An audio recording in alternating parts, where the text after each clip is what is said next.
Ya, halo semuanya, selamat datang di channel Gede Wiratmajaya. Pada video kali ini, saya akan menjelaskan pengaruh gesekan pada gerak jatuh bebas. Kira-kira seperti apa ya pengaruh gesekan pada gerak jatuh bebas itu? Maka dari itu ya, saya sarankan untuk tonton video ini sampai habis ya, supaya kita sama-sama paham. Oke, sekarang kita mulai. Pertama, kita akan mempelajari secara sederhana tentang konsep gerak jatuh bebas. Seperti apa itu? Oke, misalkan saya punya benda, kemudian saya letakkan dengan berada pada posisi ketinggian H, ya, dari permukaan tanah. Kemudian, terdapat percepatan gravitasi bumi ataupun percepatan gravitasi di tempat manapun dengan nilai G yang arahnya sudah tahu pasti ya, berada menuju ke pusat bumi. Yang kemudian, benda tersebut karena punya massa sudah pasti punya gaya berat ya, dengan massa kali gravitasi. Itu adalah nilai dari gaya beratnya. Nah, di mana pada saat mau kita jatuhkan ya benda tersebut yang berada di ketinggian H ya, itu mempunyai kecepatan awal sebesar V0 yang dimana V0 itu sama dengan 0 gitu ya. Jadi dia tidak punya kecepatan awal ya. Jadi pada saat kita jatuhkan sendiri ya, maka benda tersebut akan jatuh dengan sendirinya. Kenapa? Karena ada pengaruh percepatan gravitasi gitu ya. Nah, jadi benda ini jatuh ke bawah sehingga akan menghasilkan kecepatan sebesar V ya, gitu, kecepatan ke bawahnya.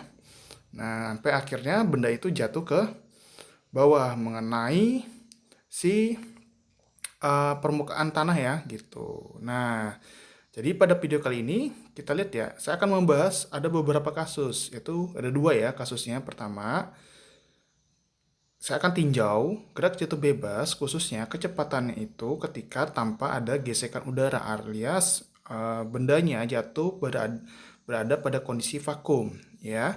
Yang kedua, kasus kedua adalah saya akan akan membahas ketika terdapat gesekan udara. Artinya, gesekan udara itu mempengaruhi kecepatan benda pada saat terjun bebas ya, atau jatuh bebas. Nah, kira-kira seperti apa kasusnya? Pendalamannya. Oke, kita simak lagi ya. Kita lanjutin. Jadi yang pertama untuk yang kasus satu, ya saya tinjau ya, kan tanpa gesekan bahwa jumlah gaya yang bekerja pada arah sumbu Y atau vertikal itu sigma Fy itu sama dengan massa dikalikan dengan percepatan benda pada arah vertikal, yaitu m dengan nilai AY ya gitu. Nah, kemudian saya buka ya, sigma Fy itu saya ganti jadi massa kali gravitasi atau gaya berat bendanya. Nah, nilainya di sini adalah positif. Kenapa positif? Karena arah gaya beratnya itu berada menuju ke bawah ya, sesuai dengan arah percepatan gravitasinya. Jadi mg sama dengan MAY. Nah, jadi M-nya, masanya kita bisa coret ya kedua sisi, sehingga nanti sisanya adalah G sama dengan AY. Nah, di sini saya tulis ya G-nya itu sama dengan dV per dt. Nah, kenapa dV per dt? Karena percepatan itu adalah perubahan kecepatan sesaat ya. Jadi di percepatan itu konsepnya secara matematika itu adalah turunan ya, turunan dari kecepatan terhadap waktu gitu. Nah, kemudian saya pindah ruas ya, jadi dp sama dengan G kali dt. Nah, lalu kita lakukan integral ya, di mana batas integral untuk kecepatan itu dimulai dari V0 sampai V atau kecepatan awal sampai kecepatan akhir. Sedangkan di sebelah kanan yang waktu, integralnya itu mulai dari kecepatan awal dia meluncur sampai dengan waktu dia sampai ke permukaan tanah gitu. Nah, jadi menghasilkan gini kan persamaan integralnya. Jadi hasilnya adalah di ruas kiri menghasilkan persamaan V dikurang V0 sama dengan G ya, buka kurung T dikurang T0 ya, sehingga menghasilkan persamaan baru yaitu V sama dengan V0 plus G buka kurung T dikurang T0, yang dimana V0 adalah kecepatan awal, T adalah waktu pada saat menyentuh tanah, dan T0 itu adalah waktu pada saat dia berada di atas ya sebelum dia meluncur atau waktu awal, dan G sudah tahu ya percepatan gravitasi, dan V itu adalah kecepatan akhirnya. Nah, lalu karena V0 itu sama dengan 0 ya, dan T0 sama dengan 0, yang tadi sudah saya jelaskan bahwa kecepatan awal benda pada saat gerak jatuh bebas itu sama dengan 0. Dan waktu pada saat dia berada di ketinggian itu sebelum meluncur itu kita anggap dia adalah 0, sehingga menjadi rumusnya ada menjadi persamaan kedua, yaitu V sama dengan G kali T. Jadi kecepatan bendanya pada saat meluncur itu dipengaruhi oleh si percepatan gravitasi ya terhadap waktu. Nah, oke. Itu kasus 1 ya, udah clear ya. Oke, jadi kasus 1 sudah clear ya. Nah, sekarang kita lanjut ke kasus 2.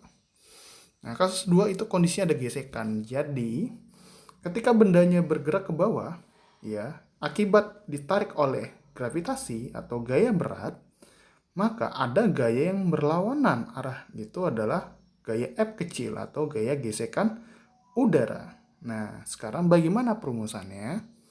Sama, kita menggunakan rumus sigma Fi sama dengan M kali AY. Gitu ya. Kita pakai hukum 2 Newton ya. Nah, di mana sigma Fy itu kita buka menjadi Mg dikurang F. Nah, kenapa harus dikurang F? Karena nilai F-nya itu arahnya itu berlawanan dengan arah percepatan gravitasi gitu ya. Jadi F-nya ke atas ya. Sedangkan arah percepatan gravitasi arahnya kemana? Ke bawah gitu. Sehingga nilainya negatif. Sedangkan Mg sudah saya bilang tadi kan nilainya tetap positif. Kenapa? Karena arah gaya beratnya itu arah dengan arah percepatan gravitasi yang menuju ke bawah. Gitu ya. Jadi udah paham ya? Nah, kita lanjut.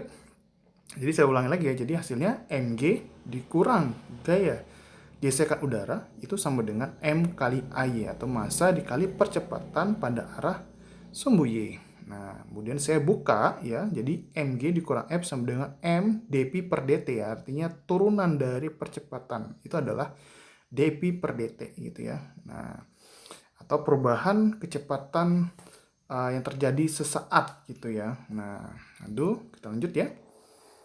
Jadi kita koreksi. Jadi setelah kita melakukan